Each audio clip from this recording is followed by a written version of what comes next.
www.attableek.com, the reviver of Iman. لا إله إلا الله.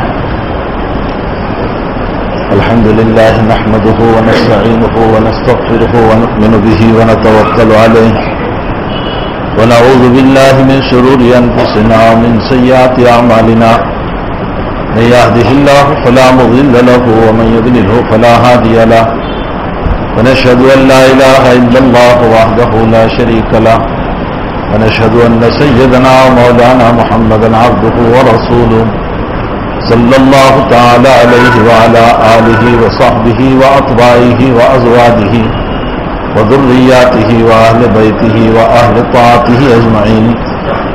أما بعد فأعوذ بالله من الشيطان الرجيم. بسم الله الرحمن الرحيم. إياك نعبد وإياك نستعين. اهدنا الصراط المستقيم صراط الذين أنعمت عليهم غير المغضوب عليهم ولا الضالين. وقال الله تعالى يا أيها الرسول بلغ ما أنزل إليك من ربك وإن لم تفعل فما بلغت رسالته. صدق اللہ العظیم. بزرگوں، بھائیو، دوستو، عزیزو، تعالی شان و من والہ کا انتہائی کرم، اس کا فضل، اس کا احسان کہ وقتاً فوقتاً ہم کو دین کی نسبت پر جمع کرتا رہتا ہے اور مختلف عنوانوں سے دین کی نسبت پر اللہ تعالی ہمیں جمع کرتا ہے. کبھی دعوت کی نسبت پر، کبھی درس کی نسبت پر، کبھی قرآن کی تفسیر کی نسبت پر. بہرحال یہ سب بہانے ہیں اللہ تعالیٰ کے جمع کرنے کے. حقیقت یہ ہے کہ اب تعالی شانہ نے اس کائنات کو بہانوں ہی پر چلایا ہے. اصل کرنے والی ذات تو اللہ ہی کی ہے، مسبب الاسباب وہی ہے، لیکن کائنات کا نظام اللہ نے بہانوں پر چلایا ہے. فرمایا روزی تو میں ہی دوں گا، لیکن روزی کا یہ طریق کبھی نہیں ہوگا کہ میں کھنچے اتار دوں، اور روزی کا یہ طریق کبھی نہیں ہوگا کہ تیرے گھر میں ٹھیلے لٹکا دوں. یہ طریق کبھی نہیں ہوگا. روزی کا طریق یہ ہوگا کہ تو دکان کھول، تو کاروبار کر، تو کھیتی کر. یہ تمام بہانے ہیں اور اسباب ہیں، اور اس پردے کے پیچھے پھر تیرے اللہ کی ذات ہوگی جو کبھی دکان کے ذریعے سے، کھیتی کے ذریعے سے، کاروبار کے ذریعے سے، جاب کے ذریعے سے وحدہ لا شریک جو ہے وہ ہماری روزی ہمیں عطا کرتا ہے. تو یہ ایک بہانہ ہے، اور اس بہانے کے پیچھے اللہ کی ذات ہے. آپ ہمارے صحابہ کرام کی زندگیوں کو بھی پڑھیں تو حضرات صحابہ کرام تمہیں محنت کرتے ہوئے نظر آئیں گے. اللہ تعالیٰ نے اس امت کو بیٹھ کر کھانے والی نہیں بنائی. تعالیٰ نے اس امت کو بیٹھ کر کھانے والی نہیں بنائی. یہ نہیں فرمایا کہ تم بیٹھے بیٹھے کھاتے رہو، بلکہ اس امت کو اللہ کے پیغمبر نے کام پہ اٹھایا. فرمایا تمہارے حلال رزق کی تلاش کرنے کے لیے تم کام کرو، اس لیے کہ رزق حلال بھی ایک عبادت ہے اور عظیم الشان عبادت ہے. طلب الحلال فریضۃ بعد الفریضہ. ان عبادتوں کو ادا کرنے کے بعد سب سے اہم فریضہ حلال روزی کا ہے، اور ہماری عبادتوں کا مدار ہی اس روزی کے اوپر ہے. اگر ہماری روزی حلال کی ہے تو عبادت صحیح ہو جاتی ہے، اور اگر روزی ہماری حرام کی ہے تو عبادت کا حق ادا ہو جاتا ہے، باقی ثواب نہیں ملتا. اس لیے کہ ہمارا پیٹ ہی حرام کے لقموں سے بھرا ہوا ہے، اور پھر یہ کہ حرام کے لقموں کی بنیاد پر اب تعالی شان ہو عبادتوں کی لذتوں سے بھی ہمیں معروم کر دیتے ہیں. تو حلال روزی یہ زندگی کا اہم فریضہ ہے. حق تعالی جل شانہ نے اپنے پیغمبر کے ذریعے سے امت کو حلال روزی پر اٹھایا اور یہ فرمایا کہ کام کرنے والے بنو. حضرت حکیم ابن حزام رضی اللہ تعالیٰ عنہ صحابی رسول ہیں. نبی کریم صلی اللہ تعالی علیہ وسلم کے پاس اپنی ضرورت کے لیے آئے. دور جاہلیت میں حضرت بہت مالدار تھے، بہت مالدار تھے. مسلم شریف میں روایت ہے کہ حکیم ابن حزام رضی اللہ تعالیٰ عنہ نے اللہ کے حبیب سے فرمایا یا رسول اللہ صلی اللہ علیہ وسلم، میں نے دور کفر میں بہت سخاوتیں کی ہے. سخاوت کرنا دلیل ہے کہ مالدار تھے. فرمایا دور کفر میں نے بڑی سخاوت کی ہے، بہت غلام آزاد کیے ہیں، بہت غریبوں کو میں نے کھانا کھلایا ہے، مجھے اس کا ثواب ملے گا؟ قربان جائیے پیغمبر صلی اللہ علیہ وسلم پر. امت کا دل نہیں توڑتے تھے آپ. ہاں میرے بھائیو، دل توڑنے والے نہ بنو، دلوں کو جوڑنے والے بنو. توڑنے والے نہ بنو. یہ پیغمبر کا کام نہیں ہے. پیغمبر کا کام لے کر چلنے والوں کا کام بھی نہیں.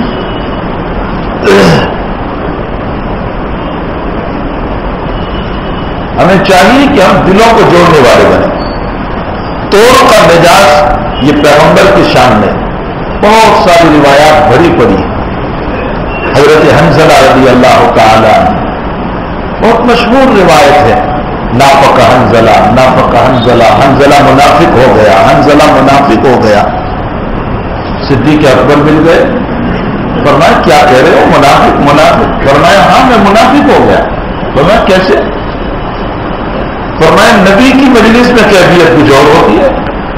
یہ کر لوں، وہ کر لوں، فلاں کر لوں، تہجد نہیں چھوڑوں گا، نماز نہیں چھوڑوں گا، روزے نہیں چھوڑوں گا. کیفیت اور ہوتی ہے. اور گھر پہ جاتا ہوں بیوی بچوں کے ساتھ تو کیفیت بدل جاتی ہے. تو وہاں کچھ اور حال ہے، یہاں کچھ اور حال ہے. یہی تو کیفیت کے بدلنے کا نام نفاق ہے. میں منافق ہو گیا. ابو بکر کہنے لگے اگر اسی کو نفاق کہتے ہیں تو ابو بکر بھی منافق ہو گیا. نبی کی مجلس میں میری کیفیت کچھ اور ہے، گھر پہ جانے کے بعد بدل جاتی ہے. اب دونوں چلے جناب نبی کریم صلی اللہ علیہ وسلم کی خدمت میں. میں نے ابھی ایک جگہ علماء کی مجلس تھی. علماء کی مجلس میں میں نے کہا حضرات صحابہ نے نہ بخاری پڑھی، نہ مسلم پڑھی، نہ ترمذی پڑھی، نہ ابو داؤد پڑھی، نہ ہدایہ پڑھی، نہ مشکات پڑھی، کچھ نہیں پڑھا. انہوں نے صرف 2 کتاب پڑھی تھی. ایک اللہ کی اترنے والی کتاب اور اس زمین پر چلنے والی کتاب محمد رسول اللہ صلی اللہ علیہ وسلم. بس یہی 2 کتاب انہوں نے پڑھی تھی اور انہی 2 کتابوں کو پڑھ کر کے اپنی زندگی بنائی تھی. اور ہمارے پاس لاکھوں کتابوں کے ہوتے ہوئے بھی زندگی نہیں بنی. وجہ اس کی کیا ہے؟ وہاں طلب تھی، ہم نے طلب نہیں. وہاں طلب تھی، ہم نے طلب نہیں. وہاں ذرا سا مسئلہ پیش آتا تھا تو وہ سمجھتی تھی کہ ہمارا کیا ہوگا. وہاں خوف تھا، خشیت تھی، طلب کا مسئلہ. جب للہ ما فی السماوات و ما فی الارض کی آیت نازل ہوئی، وَإِن تُبْدُوا مَا فِي أَنفُسِكُمْ أَوْ تُخْفُوهُ يُحَاسِبْكُم بِهِ اللَّهُ. اس آیت میں اللہ یوں کہہ رہا ہے کہ یاد رکھو تمہارے ظاہری اعمال پر بھی میں پکڑ کروں گا اور تمہارے باطنی خیالات پر بھی پکڑ کروں گا. أَوْ تُخْفُوهُ يُحَاسِبْكُم بِهِ اللَّهُ. تمہارے خیالات پر بھی پکڑ کروں گا. تو صحابہ اتنے گھبرائے کہ چلو ظاہری اعمال پر پکڑ تو سمجھ میں آتی ہے، لیکن حق تعالی خیالات پر پکڑ کرے گا تو ہم میں سے کون ایسا ہوگا جس کے دل پر قدر خیال نہ آیا ہو؟ کچھ نہ کچھ تو آ ہی جاتا ہے. کون ایسا ہوگا جس کے دل پر خیال نہ آیا ہو؟ اور اللہ کو خیالوں پر بھی پکڑ کرنے کو کہتا ہے. حقیقت یہ ہے کہ ہمارا دل جو ہے وہ ایک ہائی وے روڈ ہے، ایک شاہراہ ہے. اور ہائی وے روڈ پر بھائی اچھی گاڑیاں بھی گزرتی ہے، کھٹارے بھی گزرتے ہیں، مرسیڈیز بھی جاتی ہے اور ٹیمپو کھٹارے بھی گزرا کرتے ہیں.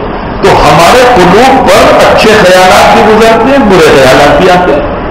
کون ایسا ہوگا کہ جس کے قلب پر کبھی کوئی برا خیال نہ آیا ہو؟ وہ دنیا میں معصوم خیالات سے پاک وہ انبیاء کرام علیہ السلام جن کے دلوں پر کوئی خیال نہیں گزرتا. ورنہ سبھی کے دلوں پر کچھ نہ کچھ تو ہوتا ہی ہے. اگر اللہ ان خیالوں کے پکڑ پر آ گیا تو پھر ہم میں سے تو کوئی بھی نہیں بچے گا. اگر ہمارے سامنے یہ آیت اترتی تو ہماری توجہ بھی اس کی طرف نہ ہو. جو ہوگا دیکھا جائے گا. ہمارا جواب یہ ہوتا ہے. صحابہ کرام حضرت کی خدمت میں پہنچے اور فرمائے یا رسول اللہ، اللہ تو کہہ رہا ہے ظاہر پر بھی پکڑ، باطنی خیالات پر بھی پکڑ، تو ہم میں سے تو کوئی بچ ہی نہیں پائے گا، پھر کیا ہوگا ہمارا؟ تو پیغمبر نے فرمایا بنی اسرائیل کی طرف سمعنا وعصینا نہ کہو، سمعنا وعطانا کہو. بس اللہ کو یوں کہو اللہ جو تو نے حکم اتارا ہمیں منظور ہے، کوئی اشکال نہیں. تو خیالات پر بھی پکڑ کرنے کو کہہ رہا ہے ہمیں منظور ہے. صحابہ کرام نے بھی رسمی طور پر نہیں کہا. اگر رسمی طور پر صحابہ کہتے تو دلوں کا جاننے والا رب قرآن میں آیت بنا کر کیوں اتارتا؟ انہوں نے حقیقت میں دل سے کہا، حقیقت میں. تو اللہ نے آیت اتاری صحابہ کی تعریف میں. آمن الرسول بما انزل الیہ من ربہ والمؤمنون.